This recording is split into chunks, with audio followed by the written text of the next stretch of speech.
Alrighty, here we go. Another edition of Talkin Dodgers. Remote style again. This time it's with Max. All right, real quick before we jump in, if anyone's looking to jump into a podcast world, start making your own content, Command Creative Studios is your one-stop shop for professional podcasts. With a team of audio engineers, music composers, and graphic designers, Command Creative Studios can get your podcast sounding professional as well as looking professional. For more information, please visit Command Creative Studios. All right, this is what's on deck. We're going to talk about Freddie Freeman, or Freddie Freeman's kid. We're going to talk Dodgers taking 2 out of 3 from the A's this weekend. Ohtani is now the third Dodger player in history to join the 30-30 club. We're going to talk about what will the starting lineup look like for the Dodgers at the end of August. And we're going to compare the upcoming series against the Phillies. Yeah, Max, Mike, how are we feeling? Well, me and Max switched spots. I was in the heat of it with when I was out of studio, and now Max is in Diamondbacks country, feeling the heat. But Man, I will say, go ahead, Max. it's oppressive heat out here, man. Arizona, I'm in Scottsdale, Arizona. If you're wondering why, we have wives, and wives do these kind of things. That's You right. know, family trip to the damn equator. It feels like They call it go dry out out heat, here. Max. A dry heat. Dry heat at certain points. Dry heat, wet, humid is heat. It's like I'm in an air fryer out here. The sun is cooking you. The air is blowing on you. Like you said, we were talking offline. You said it's like a hair dryer. Yeah, it's like a hair dryer. It's like I'm cooking. At least I'm bronzing. I could tell. Well, it looks like the Dodgers might be cooking. We took this series with the A's, so it was a little bit nerve-wracking. Good start. One of those games. So talk about cooking. I think the Dodgers might start cooking. All right, real quick, before we go over the Dodgers series, let's talk about Freddie Freeman really quick, because I've missed it the last couple of times we've done a podcast. I just want to touch base on him really fast and his son. So Freddie Freeman's son, Maximus, who's 3 years old, he was hospitalized with a rare neurological condition called Guillain-Barré syndrome that caused him to go into full body paralysis. So we got good news from the Freemans. Wow. It seems like his son, after 8 days in the hospital, is now back home. He's expected to make a full recovery. I did very minor research on it, but it looks like people that get this kind of disease, it takes like 6 months to get a full recovery, but you will recover from it once they actually start their physical therapy and stuff. So good news for the Freemans. Robert said that Freddie Freeman can be back in the lineup as soon as Monday or Tuesday. I say take all the time you need. Nothing worse than a child, being injured or going through this kind of stuff. So if he takes another 2 or 3 weeks off, do it, man. Like, whatever. Make sure you're mentally ready, and make sure that your family's mentally ready to have you going on the road again and stuff. Yeah, good for the Freemans. It's great to hear that his son got released from the ICU and he's going back home, and looks like he's on the road to recovery. There's I think a screenshot on Instagram from the wife of little Maximus have a big smile on his face. So that was good to see. Nobody likes to hear about young children, let alone a professional athlete's child, going through tough times. So shout out to the Freemans. Happy. Looks like he's on his way back for recovery. Yeah. Yeah. Okay then. Let's do the triple play recap brought to you by Toyota. Drive a car, man. Why not a Toyota? I don't know. We're gonna get a new sponsor for that. It's not working out too well. All right, so let's talk about the first game on Friday. Dodgers lose 5-6. It's another one of those stories where where's the offense at? We score 2 runs in the first inning. Teoscar hits a 2-run homer, and then we don't score any runs again until the top of the 9th when Shohei Ohtani hits a homer. But we could talk about the offense in a little bit. Let's talk about Gavin Stone. It just looks like Gavin Stone goes 4 innings, gives 8 hits, 5 earned runs, give up a 2-run homer, 5 Ks.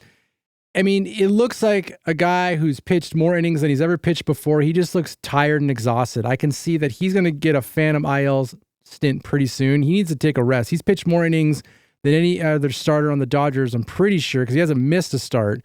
Yeah, so we did a little bit of recap. We talked about it pre-pod there, Robbie. I think he's like 1-5 in those last 6 games, giving up 4 earned runs, minimum of 4 earned runs in the last 5 or 6 outings, I think he's just hitting a wall where he needs a break. Yeah. He's carried this rotation the last 5 games because he's the only guy who hasn't gotten hurt. Yeah. So, yeah. I think he's just he's gassed, and he still looked good though. I mean, he got himself into tough situations early on and pitched through them. It just got the best of him. I think in the 4th inning they started getting to him, but yeah, he looked solid the first couple innings for sure. His changeup looked really good. His fastball had a lot of movement on it. He looked good. It just seemed like he just ran out of gas. It's unfortunate, and it goes back to when we were talking about the beginning of the season, where you have these young pitchers, and then you also have these older pitchers who have gone through, like, Tommy John surgery, always injured on the IL, and then we were talking about what the benefits of having a 6-man rotation. I think that could have benefited Gavin Stone having that 6-man rotation, because now he needs a break. I can see him taking a couple games off and kind of, getting the juices flowing again and then coming back strong. Well, and I think towards the end of August, I think it's going to happen. I wouldn't be surprised if he takes an IL stint before his next game. I think you're probably right. I agree with you. I think also we'll talk about it a little later, but the Flaherty pickup, maybe that was a sign of it. They need another starter to get some of these rookies a little bit of breather, and get a 6-man rotation. But obviously, it's not going to happen overnight, So yeah.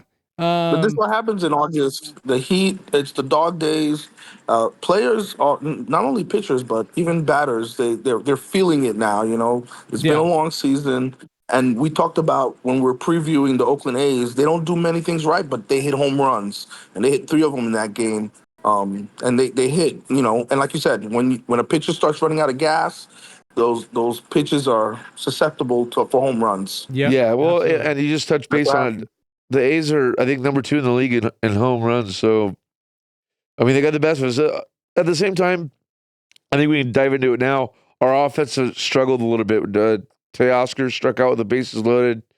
Ohtani was up with some runners in scoring positions prior to his homer in later innings. And, I think my buddy Hayward struggled too with some runners on. So, yeah, it seems like it's an ongoing effect. And good news is, which we're going to talk about it towards later on in the podcast, what this lineup's going to look like at the end of August. But right now you got a lot of fillers in there, and Teoscar's having a great season. He's batting 3rd now. Ohtani's having a great season, but it can't just be those guys. Yeah, we need to get the other guys back in the lineup. Well, and I think Lux was doing real good too. He's coming into his own. He's stayed hot over the last 2 series now. So yeah, Lux is still batting 3rd, which is good. I mean, he's only batting 3rd because Freddie Freeman's not there, but that's the best option you have after Freddie Freeman as far as a lefty. That's not Shohei Ohtani or Muncy. I mean, it's good to see that they have that kind of confidence in Lux. And Lux he's been walking. He's been getting hits. He's looking really good. Kike's starting to hit, which we'll talk about him in a little bit. So, I mean, it sucked because the Dodgers lost the game 5-6, but there's a lot of positives that started in this game that carried on into Saturday's game and then also in Sunday's game. Evan Phillips came in and had a bounce back inning. He struck out the side, which was pretty nice to see. Kelly's still struggling. I can see Kelly... if either Kelly's got to find some confidence and some actual consistency, or I don't think he's going to be on this. I don't think he's going to be in the bullpen next month if he keeps going the way he's going. And then Banda, which I keep forgetting to talk about him. Yeah, we haven't talked about him much at all. So let me touch base on him really quick, because once I saw him pitching in this game, I keep forgetting about him. So I always talk about like Trident, I talk about Evan Phillips, and we talk about Joe Kelly and everybody else in the bullpen. We haven't talked about the consistency of Banda, because he's pitched 31 games. His ERA is 2.16. He's got 34 strikeouts. He's been pretty darn consistent. And I can see the way he's been pitching right now, he's earning his spot to be on this lineup in the playoffs. If he stays as consistent as he is, he's going to be in the playoffs for sure. You think he takes Kelly's spot? I can see that. I can see that with the options that the Dodgers have right now.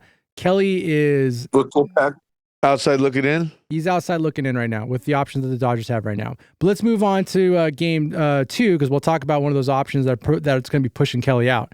So Flaherty you talked about, Mike. Flaherty comes in, pitches 6 innings, gives up 5 hits, no earned runs, no walks, and strikes out 7. What was great about Flaherty, though, is Flaherty seemed like he was in control the entire game until the 6th inning. Bases loaded, no outs. Roberts leaves him in. He strikes out 2. I think the third out was a fly out, I think, to Kike, or it might have been a ground. It doesn't matter. But he struck out 2 to get out of the inning, gives up no runs. He looked like a guy who was in control, which is exactly the starting pitcher that the Dodgers needed to pick up. Yeah, I don't think he looked phased at all. He looked in command all the way up, until that spot. I think he's a welcome addition to the rotation for sure. And it goes back to the points you've made the last 2 pods about those guys having a 6-man rotation. I don't know much about them because I didn't follow the White Sox at all. I know they've lost like 20 straight, but we'll take. I mean, if that's what he looks like, we'll take him, and we can use some fresh arm. Well, Flaherty was in the Tigers. He was on the Tigers. Oh, Tigers. Yeah. Sorry, my bad. It's all good. I don't have White Sox in my mind. Take a sip from that, Max. You just saved the podcast right there. I don't know why I had the White Sox in my head. Oh, because Kopech came from the White Sox. Kopech came from the White Sox. Yeah. Okay, there we go. So Kopech, so it Flaherty was the top starting pitcher on the market and that's what they landed. And this is what every team wanted. There was a close. Was there a closer? He's a professional. Was there a closer on the White Sox? Is that why I'm getting mixed up? Well, we got Kopech. But wasn't there another pitcher that was on this White Sox that we're trying to get? Somebody else grabbed another him, starting pitcher. Yeah. No, they didn't trade him because if you remember, we were talking about he didn't want to pitch in the playoffs unless he got a contract. Oh, the contract extension. Yeah. Okay, sorry. Yeah. My bad. That's Get my players mixed up. That's a guy that he's getting a lot of flack for that coming out and saying that he wouldn't pitch in the playoffs without getting a contract. Yeah, I got those 2 mixed up. Yeah, that's why he didn't get traded. Yeah, that's kind of a bad little bit of an attitude. But anyways, let's talk about Kopech. We got Flaherty. So then we got Flaherty. And then the other pickup we got was Kopech. Kopech came in. Garrett Crochet. Yeah, that's the guy's name. So then we got Kopech. Kopech came in right after Flaherty, pitched 1 inning, struck out 1, looked dominant. And I mean, he's got a fastball that hits can hit triple digits, which is nice to see. It's good to see that come out of the bullpen and kind of have that kind of control, because it seemed like the Dodgers haven't had that in a while, because Phillips has been kind of dropping the ball a little bit. Same thing with Trine's been dropping the ball, obviously with Kelly dropping the ball. It's nice to see another arm come out, a good pickup on the trade, and get to see what he can actually do, which is really nice. But let's talk about the offense. The offense was also the story of this game. So the offense scored 10 runs. They had 14 hits. Only 2 of those hits were for extra bases. They were doubles. There was no homers. There was no triples. The Dodgers came in just hitting the ball all over the place. Kike had another good night. He went 2 for 3, 2 RBIs, had a double. Rosario went 1 for 1 with an RBI. Lux 1 for 2 with 2 RBIs. Kike also closed the game out because it was a blowout, and he pitched the 9th inning. Gave up, I think it was only just 1 hit, no runs. I still think those fill-in pieces that we got, Ahmed and the other gentleman are struggling. Biggio, he's doing all right now, but those plug-in guys aren't carrying their weight. Well, Ahmed not Ahmed or Nick Ahmed, who they picked up from the Giants, he's not going to be on this team by the end of August. I'll tell you that right now. He's probably the second guy to get dropped. I think as soon as Freddie Freeman comes back, I think you're going to see Biggio dropped, because now they'll have a first baseman. There's no need for Biggio. You're going to see those 2 guys not in the lineup anymore, which I'm going to talk about that later on, and like who's going to the battle for the bench. And then I think I like that battle for the bench. I got a battle for the bench thing coming up. But anyways, that's game 10. That's the second game. Dodgers offense shows up and does the little things. Wasn't playing long ball when pitching was great. Scored 10 runs. Let's talk about Sunday's game. River Ryan, your boy. Didn't look bad, but didn't look great. Got to remember, a third start of his career. Goes 4 2/3. He's up 5 hits, 2 earned runs, walked 3, struck out 4, gave up a homer, which I think was a 2-run blast. Yeah, fastball down the middle, gave him a cookie. But, it's third game. Third game, I think he's still a lot of promise. He's got a really, good-looking fastball. He's got a good changeup. I think he looked good. He didn't look great. He didn't look bad. I think if the game wasn't as close as it was, I think Roberts might have let him try to pitch out of the 5th inning. But I think it was a smart move this time. We talked about the other moves that when he did with the young guys, pulling them out when they got into jams. This one I think was appropriate to pull him out because it's a close game. It was only a 3-2 game at the time. You didn't have a big lead. Evan Phillips comes in and then gets him out of the jam, strikes out on 4 pitches, I believe. Gets the strikeout, gets out of the game, or gets out of the inning, which is great. Bandit comes in, gets the save for the game. Kike again had a really good game, 2 for 4, had a double, 2 RBIs. Kike this series went 5 for 10 this weekend, batted .500. That's huge. That's good to see because we've wanted Kike to kind of start showing a little bit of love with his bat because his gloves looked pretty good. But Kike has been hovering around 200. He was under 200 before the series started. Now I think he's batting 210, I think. I could be completely wrong. I'm going to go click this link right here really fast. But he definitely boosted his average. Yeah, Kike looked good. He's been a nice surprise, filling in for... He's doing good. Yeah. We're going to need him come down the stretch, so coming off the bench as a D8 or pinch hitter and whatnot. Yeah, I have him penciled in as one of the bench guys. But I think it's going to wrap up the weekend series unless you guys want to add anything to it. Let me say this, though. Oh, I forgot about Ohtani. Sorry. Forgot about Ohtani. Ohtani, he had 3 steals, I believe, or 2 steals or 3 steals I think 3 in the second steals. game, which now puts him in the 30-30 club, which there's only been 2 Dodgers before him that have been in that class. Mondesi did it twice, and then Matt Kemp did it once. And that sucks because Matt Kemp, he was almost in the 40-40 club. If he would have hit the 40-40 club, I think he would have won the MVP that year, which I believe it was 2011 or 2012. I can't remember. But yeah, that puts him in there with Mondesi and Kemp. And I think he's going to be shooting for I think he can get the 40-40 with this much time left. You got 2 months left to get 10 more steals. And I think he has, I didn't look at his stats lately. Let me see what he's got. I think he's got 32 home runs or 33 home runs. Let me look really quick. I think he can get there too. I also think he's a good shot at MVP and maybe even Triple Crown. He's definitely in the conversation for MVP. Triple Crown, I don't know. I know he's first in batting average in the National League. He's first in home runs in the National League, second in RBIs, but I don't know how far off he is in RBIs because he's been batting first this whole time, or at least since Betts has been out. So it's very difficult to get RBIs when you're batting first. No, but we're about to jump into the first DH.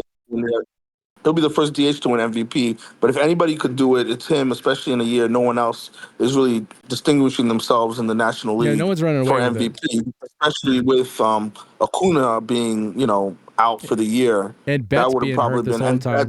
Betts was actually being hurt too, because would have been probably the winner. Yeah, Betts and him. Betts was really his only competition before Betts got hurt at the time. Yeah, and Betts would have probably given it because the voters don't like to give DH, love like that. But they're going to probably be forced to this time around. Right. Well, if he gets Triple Crown, he's definitely going to get it. But anyways, and if he gets 40-40, I think he's going to get it as well. I think that's going to help him as well.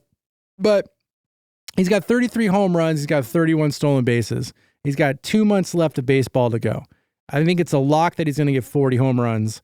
And then getting 9 stolen bases the way he's been running, I think he's gunning for it now. I think he's a lock to get 40-40 unless he pulls something, which hopefully that doesn't happen. Yeah. We could even get it crazy. We could even talk crazy like 50-50. If he can get to 40-40 by the end of August, I think you start talking if he can do 50-50 by the end of September. I want him to stay healthy. Maybe that's his goal. I do too.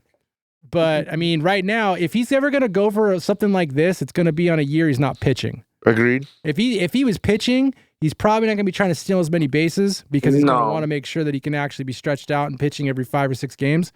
So if there's any year that he's going to try to do 40-40 or even 50-50, it's going to be a year he's DHing the entire time. That's just my opinion. All right. Let's talk player spotlight. Max, who's the sponsor of Player Spotlight? Player Spotlight is brought to you by Roger Brain Media, the up-and-coming podcast company delivering top-quality content across all podcast platforms. From sports entertainment to in-depth movies and TV reviews, Roger Brain Media is your go-to for fun and exciting content. Don't miss out. Visit their Patreon page at Roger Brain at patreon.com/RogerBrainMedia. to support this dynamic new company and be part of something special. Subscribe now and get ready to have your brain truly entertained. Boom. Max, that was a great read. Our boys at Roger Brain take On the care road. of you. Minds Yeah, are blown. right. All right, so we already jumped ahead a little bit and talked about Ohtani. He was actually supposed to be the first topic on the Players Spotlight. Third player to go 30-30 on the Dodgers. Going to hit 40-40. I think that's a lock. I'm pushing it. I think if he continues the way he's going, I think he has the potential to actually do 50-50. So you're thinking MVP? I mean, right now we talked like Max said. There's no one else running away with it. I mean, who else would you put in that conversation in the National League to be MVP? Right now, last month, Francisco Lindor had a big push and helped get the Mets really hot, but he's cooled off.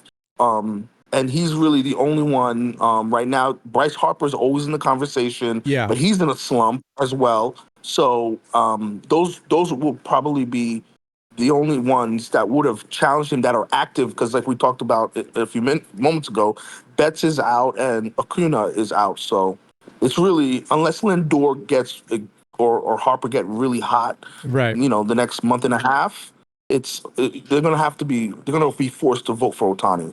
So here's he's something if he does 40-40, it's a lot too. Here's something I didn't think about though. So Betts, I think, could be the catalyst for him to start hitting better, but then can also be the blocker for his stolen bases. Because when Betts comes back, I've got Betts penciled to come back in as the leadoff hitter. So if Betts is hitting a butt in front of him, that's basically, if Betts gets on base and then Ohtani just gets a single and you got Betts sitting on second base, that's going to make it so Ohtani doesn't have that many opportunities to steal a base. So that's going to block him on the stealing the bases. However, I think when Betts comes back and then when Freddie Freeman comes back, I mean, Betts should be back in 2 weeks. That's what they're saying. When Betts comes back, I think it's going to relieve a lot of the pressure off of Ohtani, because Ohtani has been hitting well, but you've been watching his batting average kind of slowly trickle down. He's now batting, I think, 309? Let me see really fast. He's batting, where did it go? 306. So he's been slowly going down. I think once Betts comes back, that's going to relieve some of the pressure. You're going to start seeing Ohtani his average start to tick back up a little bit, but it could stop him for a stolen base. Well, I mean, you also got to remember. I mean, we got a bunch of fill-in players right now, so anybody who pitches against him is going to give their best stuff and try to pitch around him. I mean, once we get the potential lineup back, which we're going to talk to in a minute, he's going to get way more opportunities to hit. I think I need to talk about Betts, but I think Betts is going to hit extra base hits and stuff like that, get to third. I still think he'll be able to get, Ohtani will still get stolen bases in there. Okay. But do you think I think he'll get the 40-40, but now I'm questioning the 50-50, even though 50-50 is a lofty goal, man. It is a lofty goal, but if you think about it, what are we? It's the 4th of August right now, right? You don't think that Betts can get, what did I say? He has 31 stolen bases. Do we think that Ohtani? We don't think Ohtani can get 9 more stolen bases before September? I think he could. Okay. So do you think it's unrealistic that Ohtani can get 10 stolen bases in the entire month of September? Yeah. That's completely realistic. It's realistic. It's totally realistic. 50 home runs, I think, is asking a lot. 50 home runs could be the stretch right there. I think they got 50 games left. Yeah. So what's an average of 3 to 4 at bats, 50? So let's do some math right now. I don't want to do it. Yeah. It's like 200 at bats around, give or take. 200 at bats. Can he hit 20 home runs and 200 at bats? Yeah. For Ohtani? I think so. I know if Max had his laptop, he'd probably crunch some 1 numbers. in 10. Yeah. I could look at what his current home run pace is and do the number, but it's attainable if he gets pitched. I think in the next 2 weeks, once Betts comes back, we can reevaluate the conversation, revisit the conversation of 50-50 and see if it's still doable, because, obviously you got to be making traction within this 2 weeks before Betts comes back. How many homers is he going to hit? 4? 2? Yeah. I think it'll be fun to watch, that's for sure. It'll be fun to watch. It'll be great to see. He has the potential to do 40-40, potential to do 50-50, potential to be Triple Crown winner. And/or MVP. And MVP. I mean, I think if he gets 40-40, I think he's got MVP. Yeah, I think if he gets Triple Crown, obviously MVP. If he gets 50-50, he can get the MVP also of the American League.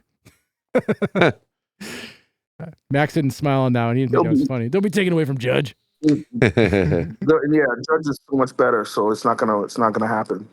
Is Judge going 50-50? Judge, go look at Judge. What Judge is doing right now. I don't want to look at it. It's ridiculous. This is a Dodgers podcast. We don't talk about the Yankees. Ridiculous. All right, let's move on to the next topic. Just 41 home runs. Nothing serious. Let's look at the next topic. 103 RBIs. American League soft. Yeah, but they keep winning the All-Star game, so figure that one out. Everybody plays everybody now. All right.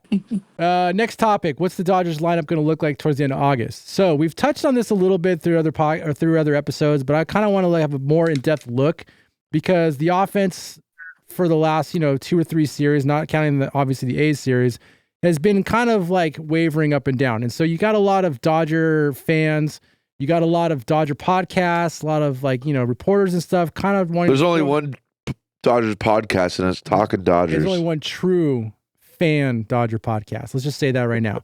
But it's everyone's kind of getting a little antsy with the Dodgers only having a 4.5 game lead right now going into August, and not really kind of taking a step back and realizing the type of team that we're playing with right now, which is a shell of what the Dodgers should actually be.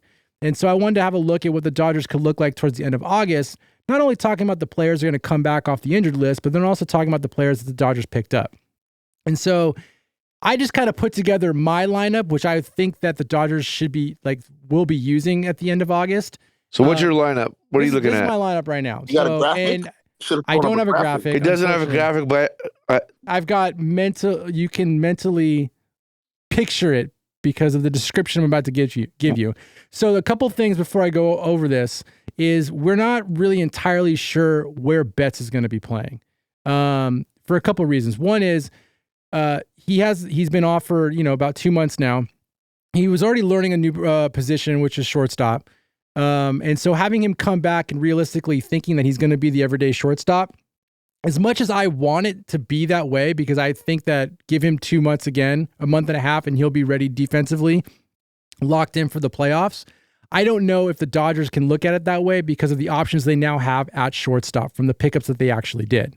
So it might not actually be realistic. Yeah, but he doesn't need to be the everyday shortstop. You can fit him in here and there. I agree with that. You could fit it. You have options to kind of mess around with, where you could position him. Max, did you freeze up? Are you still there? Yeah, I'm still here. Oh yeah, your camera froze up a little bit, but as long as you're still there, you can hear. That's fine. All right, so your lineup. We got Betts leading off, either playing shortstop or right field. You got Shohei Ohtani, DH. Teoscar Hernandez playing left field or right field. Freddie Freeman, first base. So I think what they're going to do, I'm just going to go over the top 4 for a second. Wait, I have a question before you go top 4. You think Ohtani's going to bat second? Yes. You don't think they'll put him in the cleanup? No. Why? Well, I'm going to go over that. So they've already talked about how they want to have Freddie Freeman and Shohei Ohtani kind of separated, not having that lefty-lefty. And you've already seen that, obviously, through when Freddie Freeman was in the lineup before his son had to go to the hospital and he took off for a little bit. So they kept peppering in either Teoscar Hernandez or Will Smith in between them to kind of separate it. Once Betts comes in, Betts going to take over the leadoff spot. You're going to drop Shohei Ohtani. Now, normally it would have been Will Smith batting third. I don't think it's going to be Will Smith anymore. Will Smith, if you look at Will Smith's batting average the last 2-3 months, it does not look good at all. He's been struggling a little bit. He's struggling. He's batting 204, 205. I mean, he had a fire month the first month. He was on fire. I think he batted 333 or something like that. And he's slowly just been trickling it down. So now he's batting 250. He has not looked good at all. Why don't we put, okay, so let me ask you this. Why don't we put Lux at 2? Well, because then that's lefty. We're not doing lefty. We're gonna. It's common sense to you, but some of our listeners may not understand that. Some of our listeners, the Dodgers like to do lefty righty, so that way it's harder for the pitching for the matchups for their opponents, for the pitchers. So they like to keep it separated that way. So we're gonna understood. We're gonna keep it. And then on top of that, the new analytical way of making lineups, you want your better hitters at 1 and 2 because they get an extra at bat. In most game situations, and right. Over a course of a season, it ends up being 50 or 60 additional at-bats. And of course, some of those at-bats are in the 9th inning for the first and second hitter. So you'll see, your best hitters who used to be your 3 and 4 are now batting first, second, and maybe third. Right. In a lot of analytics lineups. So Right. And that's the second aspect of it. Yeah, that So you makes want sense. Ohtani in that 2 holes to get those extra at bats, and coming in the 9th inning, those spots usually come up.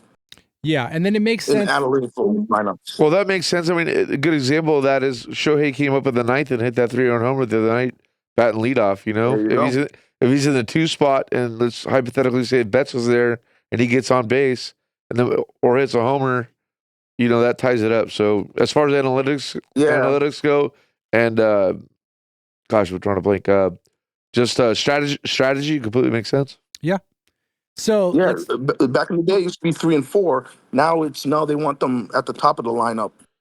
All right, so we got Mookie Betts leading off, Shohei at 2. Who's in the 3 spot? So I got Teoscar Hernandez batting the 3 spot for 2 reasons. Number 1, lefty-righty matchup. Number 2, he's second on the team in RBIs. He's also second on the team in home runs. He's having a stellar season. He's a tough out. I like him in the 3 spot. As long as he stays away from the slider out, down and away, he's a very tough out. And I know his batting average, I think, is like 260, maybe something like that.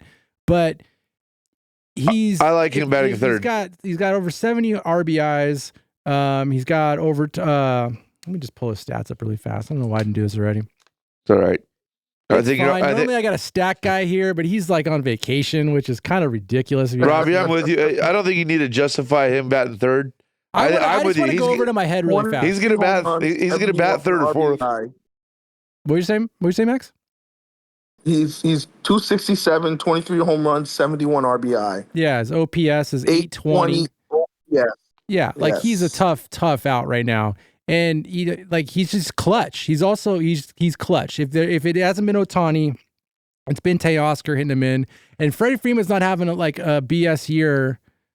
Like, I'm not saying anything against Freddie Freeman, but Freddie Freeman doesn't seem like he's hit that consistency that he's normally had throughout the other couple seasons with the Dodgers. I think you're going to see it probably in September, but I think it's a good compliment for Teoscar to have Freddie Freeman batting behind him, because that just means that Teoscar's going to get more pitches to hit with Freeman behind him. And Teoscar hasn't had that because his options, I'm not saying anything about Lux. I'm not saying anything against, really Lux, because Lux has been batting behind Teoscar the last 3 or 4 games. But Lux doesn't strike that fear into pitchers that Freddie Freeman does. So I think you're just going to see a lot better pitches coming to him. I agree with that. I think so. We got Betts, Ohtani, Teoscar in the 3 spot. Who's in the 4 spot? Robbie? Hold on 1 second. I had a malfunction in Pro Tools. 4 spot is that's Freddie Freeman. All right. So Freddie Freeman bats 4. So there's your top 4 right there. Mookie Betts, Shohei Ohtani, Teoscar Hernandez, and Freddie Freeman. That's pretty rock solid, right? Yeah. Okay, 5 spot. So 5 spots, Will Smith. We'll put Will Smith in the 5 spot. So now he's a righty. Okay. So Will Smith, even though he's been floundering, I'm hoping that I could see Will Smith taking some time off as well. Maybe kind of letting the legs relax a little bit. Because we talked about this in the beginning of the season.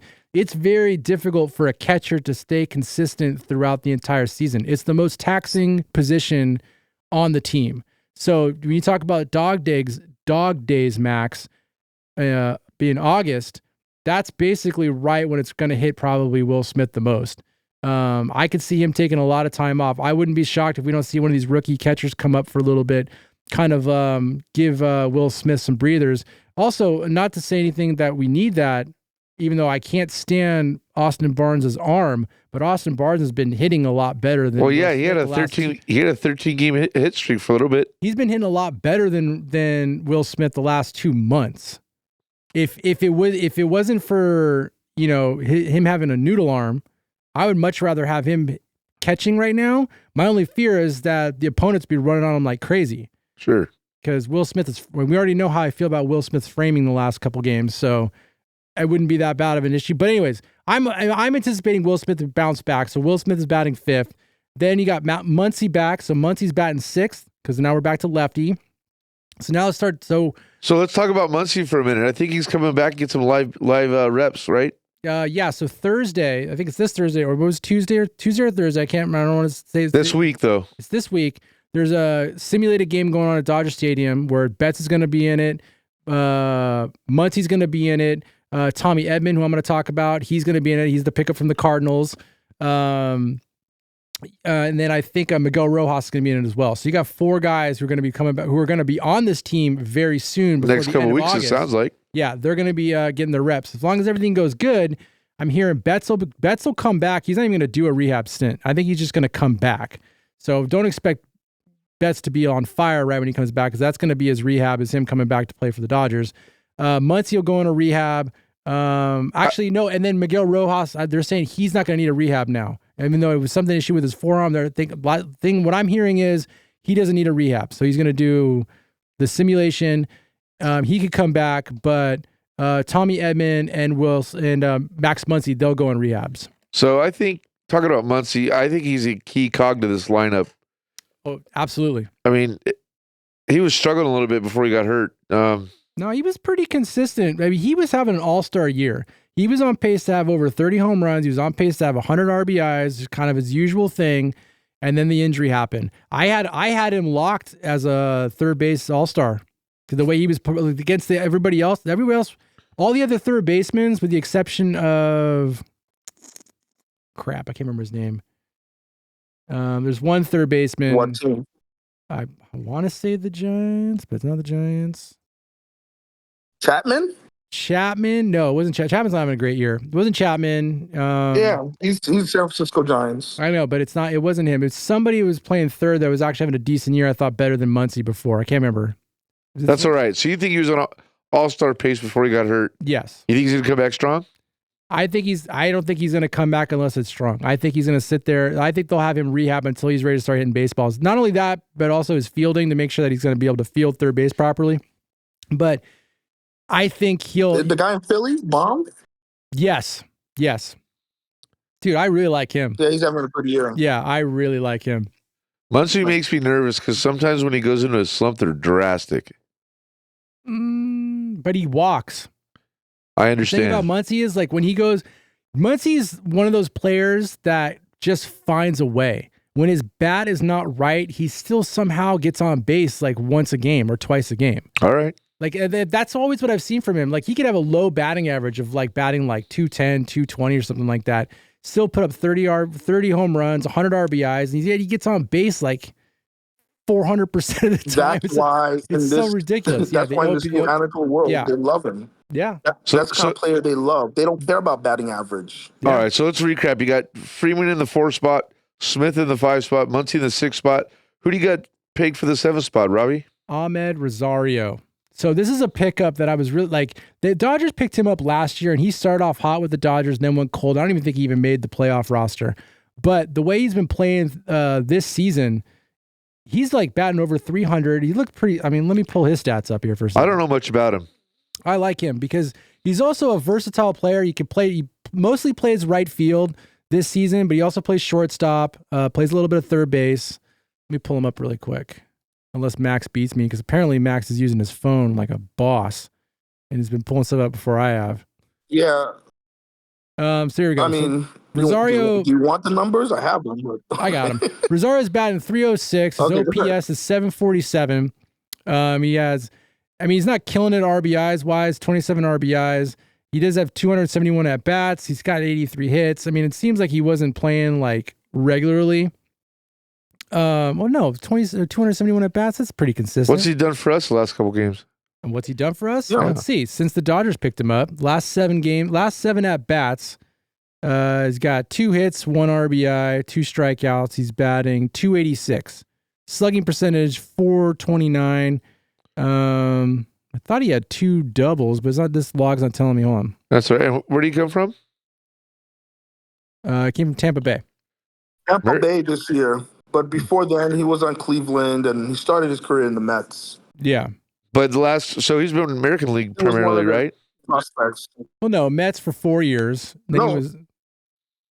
He's not primarily American League. He was Mets for 4 years, went to Cleveland for 2 or 3 years, Dodgers for half of a year, Tampa Bay for half the year, and then back to Dodgers for half the year. So he's flip-flopped back and forth. He's been on both sides. Okay. But his career OPS is 711, which is pretty darn good. At least my opinion. Slugging percentage 401.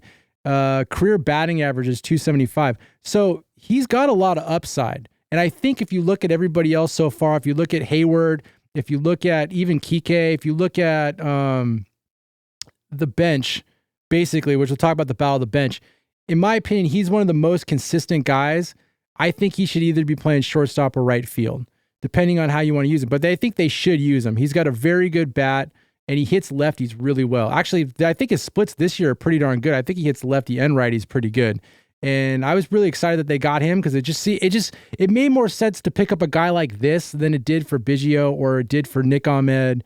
Like those guys, they don't hit. They can field, but they don't hit. Rosario can field and hit, and he plays multiple positions. And I think you can pepper him in this lineup and bat him against lefties and righties, and you can have him play either right fielder or shortstop, depending on what you're going to do with Betts, and it'll make your offense not have a hole in it when you get towards the bottom of the lineup. Is Kike and Rosario interchangeable? Well, I mean, I don't mean like to a T, but hypothetically speaking, if you move your lineup around and your positioning, are they interchangeable guys? Kike could play pretty much any position except catcher. The only position he's never played actually is catcher, but he can play every other position. I think with not having Chris Taylor, which I think Chris Taylor actually... we haven't talked about him either. I think he's supposed to do the rehab as well. I'm not 100% sure. But Chris Taylor, in my opinion, the way he played in the beginning of the season kind of played himself out of the Dodgers. Because even if he comes back from this rehab, to be able to bounce back and play the way he was playing before he got hurt, is going to be a tall order. You talk about a guy who's streaky, when you're talking about Muncy, you look at Chris Taylor, when that guy is off, he has no idea where the baseball is. You think he would have been trade bait if he didn't get hurt? Yes. I think they would have traded him if he didn't get hurt. I agree. And I think he would have been been a good bargaining chip. Right. So that's where Rosario is. So, all right. But I talked about Rosario batting 7th, which he could flip with the 9th, which we'll talk about the 9th in a second. But let's go to 8. I got Gavin Lux at 8. And Gavin Lux is this low right now because he's a lefty, and I didn't feel confident. You can't put Muncy batting 8th because of the track record that Muncy has. But Lux, the way Lux has been hitting since even before the All-Star break with Max, I mean, we've talked about Lux. Lux has finally figured out how to hit the baseball consistently. Now, putting that guy in your 8th spot that's a really good lineup. If you have Gavin Lux hitting the way he's hitting, batting 8, that's a problem. You can't pitch around him because he's in a 9th spot, and then he got Betts right behind that. So, yeah, I mean, I agree. Yeah, I mean that's a good lineup right there. So now let's talk about 9 spot. So 9 spot, I got Tommy Edman batting 9th. So if Tommy Edman is the defensive player that everybody says he is. I haven't looked at Tommy Edman that much. I mean, I remember a couple of games that he played with the Cardinals against the Dodgers, and he actually hit the Dodgers pretty well. He's also a pretty good hitter. He's a 248 lifetime batting average, which is better than anybody else on the dugout. You talk, even that's Miguel Rojas. You talk about that's Kike Hernandez. That's anybody else. That's Biggio. That's Nick Ahmed. Anybody that's there that you would not consider a starter. He bats better than them. And where would you put? He bats better than Jason Hayward. Where would you put him in the field? So he's either shortstop or he's center field. So here's what I think. We talked about the last few pods. Center field's been a struggle for us. Outman hasn't come back and played elite level baseball.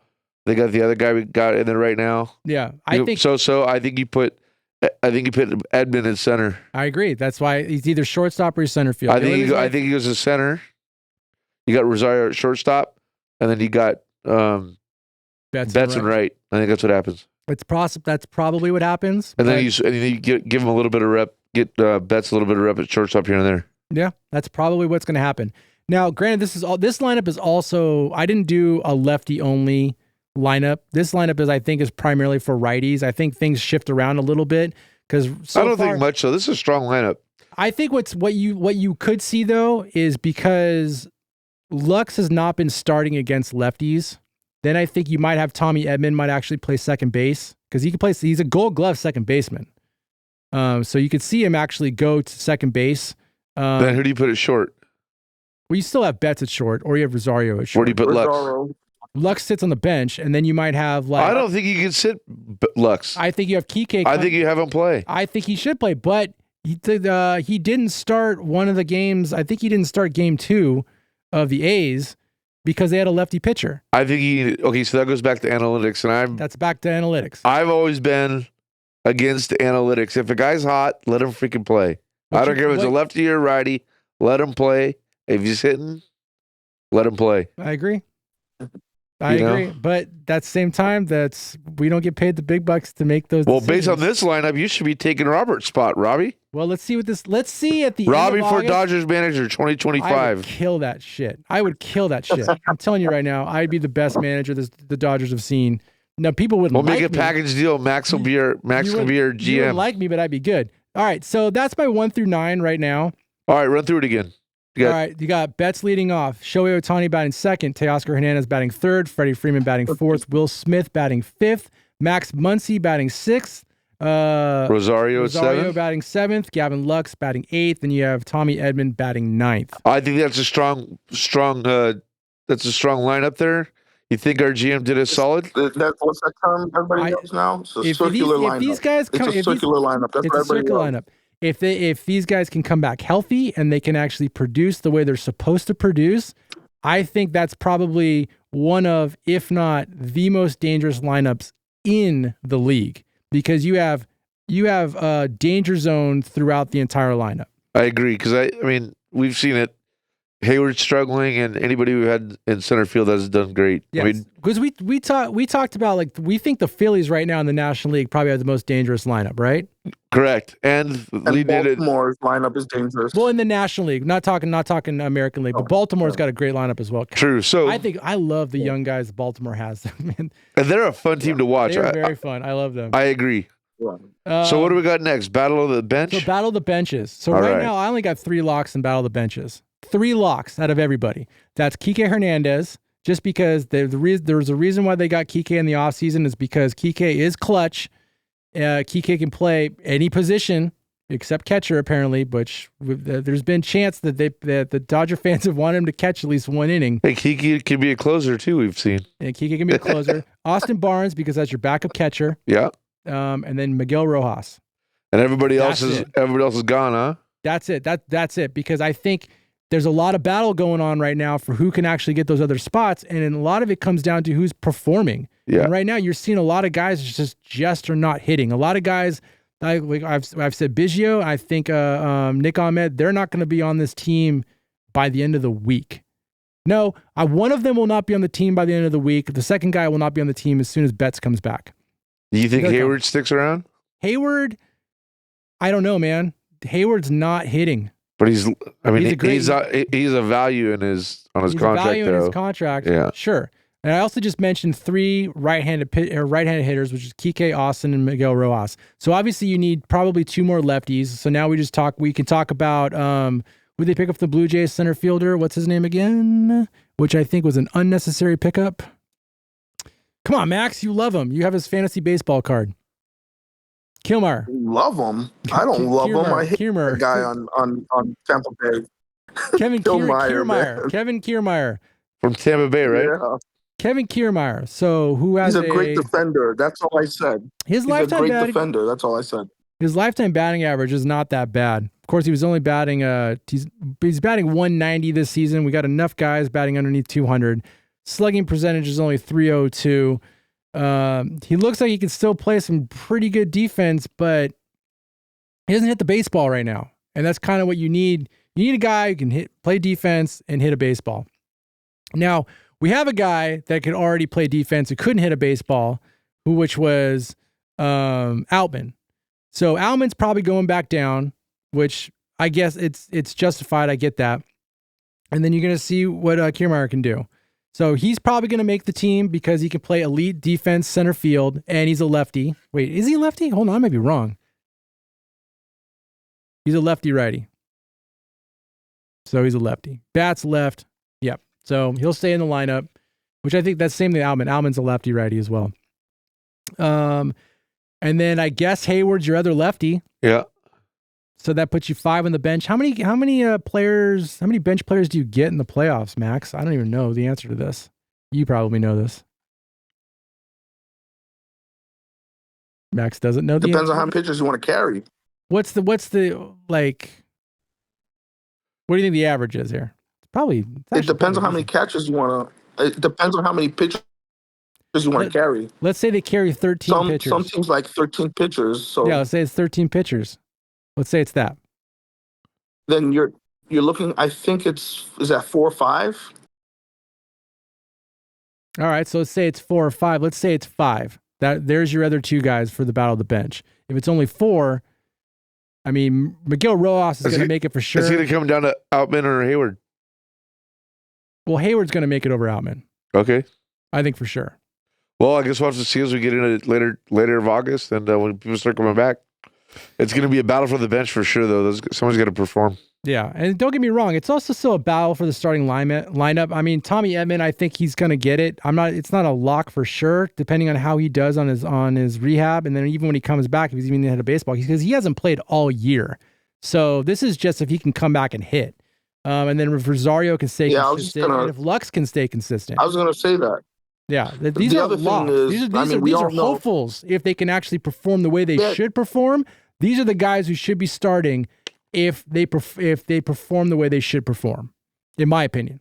Yeah, and but you're also forgetting. You're also assuming everybody's healthy. Usually, with baseball, all this stuff is worked out for itself because of injuries. Right. No team goes in, completely healthy into the postseason. Right. So some of those decisions are going to be made because, unfortunately, someone is going to get hurt. Well, this is what I think is good about right now. Hold on 1 second before we jump on this. This is what I think is good right now about having everybody injured right now. Agreed. And also what's good about having the Dodgers go through the slump and not playing as well as we think they should be playing right now. Because I feel like they're just getting it out of the way. Let's have everybody get injured early. They can do the rehabs. They can come back and get strong towards the end of September. Let's go through our slump now and then start really clicking at the beginning of towards the end of August, early September. Then you can actually be on fire come October, because I feel like they've been peaking at the wrong moments for the last couple of years. And obviously, especially last year and the year prior to that, they started slumping towards the end of September because they didn't feel like they had to play for anything, or whatever the case is. We're just making up excuses. But when come in September, they weren't the Dodgers we thought they should be. Now, hopefully, because of the injuries, because they're slumping now, they could be the Dodgers we want them to be in September. I agree. So you touched on it, which was the point I was going to make, is early injuries might be good, so everybody be healthy for the run of the playoffs. Additionally, we talked about it last pod. We only are up 4.5 games on the Padres right now, and they're streaking. So the Padres or Arizona? Padres. Padres are 4.5 back from us right now. That we took 2 out of 3, and I think they won their last 2. So essentially, we got to play good baseball for the next month and a half. And because it's close, they're only 5. Yeah. What's that, Max? Diamondbacks are only 5, you said. Oh, so they're you got both. So Padres, the Padres and the Diamondbacks are right there. Yeah. Yeah, they're both hot. Okay. I think that's going to benefit them. We talked. Well, Max, you touched base on it a little bit last week about having a little bit of pressure for the division. Yes, it's good because every year the Dodgers are kind of in cruise control. Yeah, the whole month of September. And then they get caught with, Agreed. and then they get caught, off guard when somebody else comes in who's kind of like focused. It's good that they can go through an actual pennant race, not a pennant anymore, but you understand what I'm saying. Yeah, absolutely. Like they're going through a race, divisional race. They're going to be like more focused. Yeah, I mean, there's a lot. It's a good thing. There's a long way to go in the season. I mean, 4.5 games is nothing. It's 4.5 games is nothing. But here's another thing: like as bad as the Dodgers have been playing, like the last 2 or 3 weeks, maybe even more than that. And Max, you already talked about the Phillies, but dude, the Dodgers are only 1 game back of having the best record in the National League. Well, that's crazy. Well, in the last. Well, we're 11 and we have a losing record. We're 11-13 in the month of July. To be that bad and still only be 1 game out of the best record in the National League, that's in one way that's positive. Another way, it's a little scary because there's a lot of teams that are that close. But it shows that we weathered the storm. I think we talked about that last week. Well, we haven't weathered it yet. We still got to go into Philly. It's a long season. You got to go into Philly and start getting these players Phillies back. are slumping. Which brings us into the next series.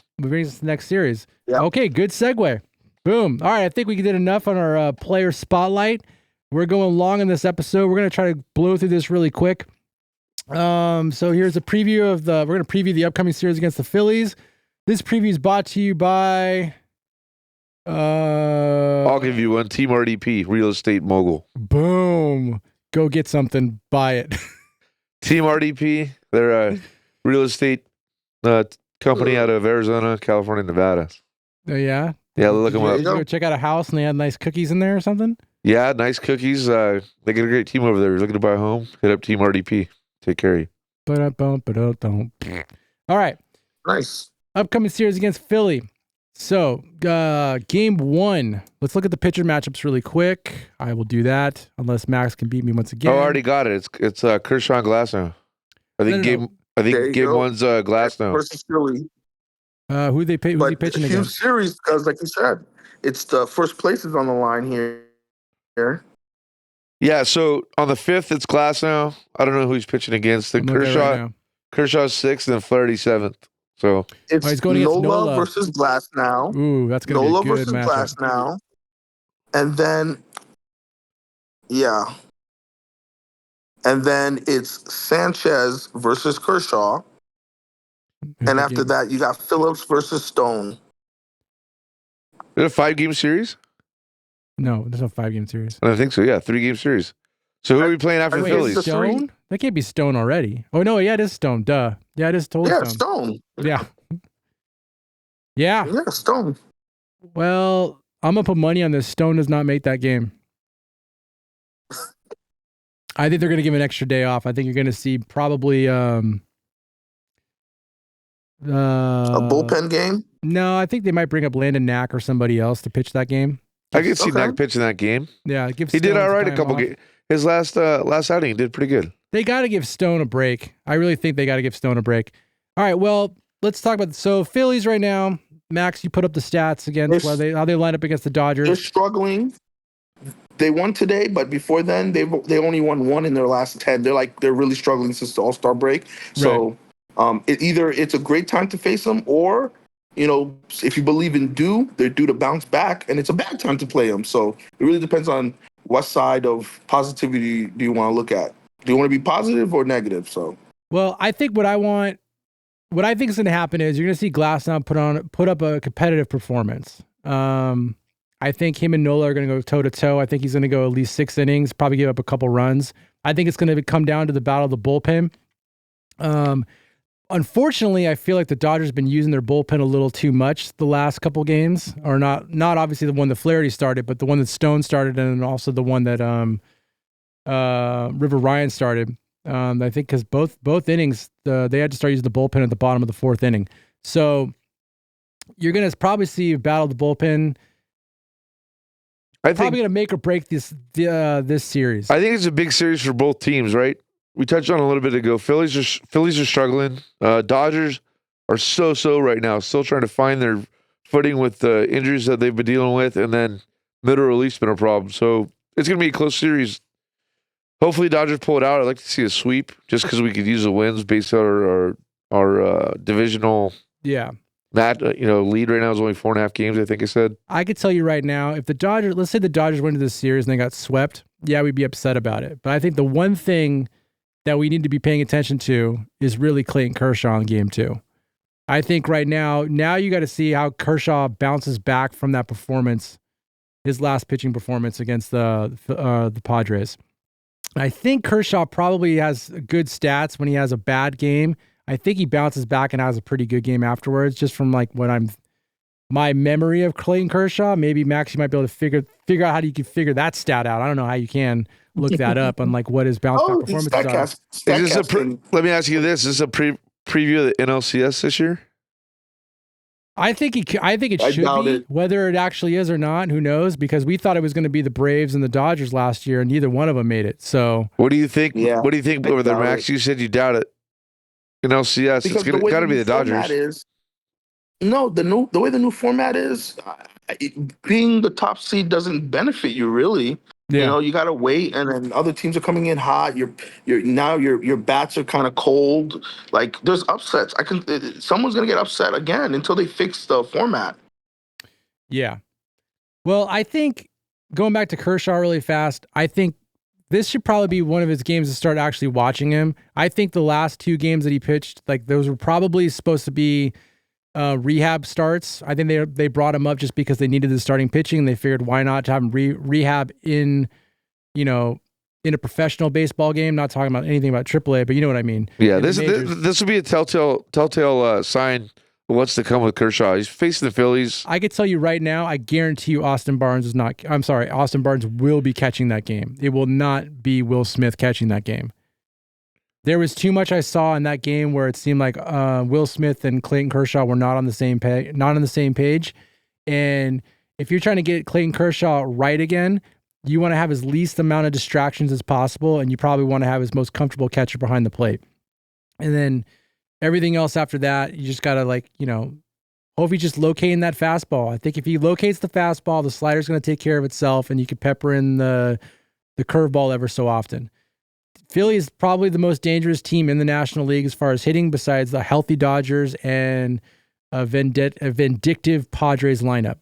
So let's see. I think I think what we need to see out of Kershaw is he at least goes 5 innings, maybe gives up 2 runs, has at least 5 or 6 strikeouts. I think you need to see him progressing in that way. And then his next start, a little bit more, and so forth and so forth. But he's got to go at least 5 innings, strike out 5, 2 runs. And then I think you'll start seeing the haters kind of back away a little bit and let him actually progress into the right direction. Because if he has another bad game where he has no strikeouts, doesn't get out of the second or the third inning, then you're going to still see people kind of hammering at him. And I don't think it's fair to him going off of the shoulder surgery that he just had. That's my key to look at for that series. I think the Dodgers take 2 out of 3. I'm going to just call it out right now. I think the Dodgers are going to start seeing some fire in them. And I think Glasnow is going to perform well. And I think Landon Knack is going to perform well in Game 3 because I don't think it's going to be Stone. I think Stone's going to get the day off. So, Mike, you think you're calling a sweep and the Dodgers take over the number 1 seed? No. No, I learned my lesson. So, I think they're only going to take 1 game out of the series. And I think it's going to be the Flaherty. I think Flaherty's going to dominate, and that's the only one they're going to get. Flaherty's not pitching the series. Yeah, he is. August 7th. Oh, is it a 4 game? No, it's 3 game. Glasnow, Kershaw, Flaherty. Flaherty's pitching on August 7th. Is that what it says? That's what it says online. Did Flaherty leap Gavin Stone? Flaherty's pitching. I have Stone and Phillips on August 7th. Yeah, I don't think it's because Stone pitches before Flaherty. I read, then my information is incorrect, but it's incorrect. That's what I read online. I thought it was supposed to be Flaherty. Well, maybe they flip-flopping them. I don't know. Don't do that. Let the guy rest, man. They should not be flipping anybody. I have Flaherty Friday versus the Pirates. Yeah, that makes more sense. I think that's where it is. I thought Flaherty was versus pitching. Keller. No, it would go Flaherty, and then exactly what we just saw. We just saw it goes Stone, Flaherty, and then it goes River Ryan. Yeah, Ryan Saturday versus Paul Skeens. Yeah. What a matchup.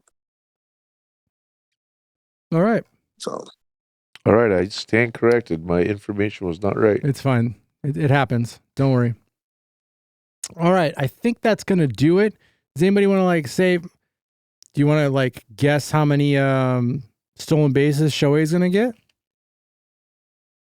I'll guess how many home runs more Judge will have than Ohtani, if you want to play that game. All right, we're done. We don't talk about the Yankees. I say we're done. We're done. You know what I really hope, Max? What would be so amazing for this podcast is if it is Dodgers-Yankees World Series.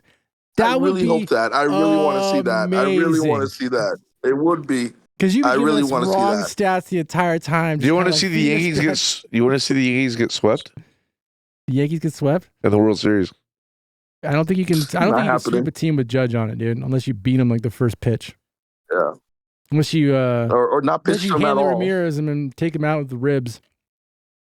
All right, Mike, did you hear what I said? He has 43 home runs and 103 RBIs, and it's just the beginning of August. That's insane, dude. They need to drug test that kid. Nuts. And you're talking about a guy who couldn't play with a bad toe last year. Give me a break, dude. Stop making your stadium out of Give me a cement. break. A bad toe, dude. Bad toe. He needs to push off. I don't know. It happens. running through walls like Wile E. Coyote. He's gonna stay healthy too. All right. Enough of the Yankees. That's a good time to end this podcast. I think we've gone far enough. If we're talking about Aaron Judge and the Yankees, then this show's done. If you've actually listened to it that long, I'll help out. Go Dodger Blue. That's what it is, right? If you listen to us this long, then that must mean you're a fan. Please go check out our Patreon page at patreon.com/RotYourBrainMedia. All of your all of your contributions help us create new content, helps us create new shows. We have other shows in the works we're hopefully to unveil later on in the year. Yeah, I think that pretty much wraps it for this episode. Thank you guys so much. Smash those likes, people. Smash the likes and subscribe buttons. Please tell everybody about us. Help us spread the word. Spread the word like Talkin Dodgers. Talkin Dodgers. And on that note, we are out. Thank you so much. Have a wonderful, wonderful day. Subscribe.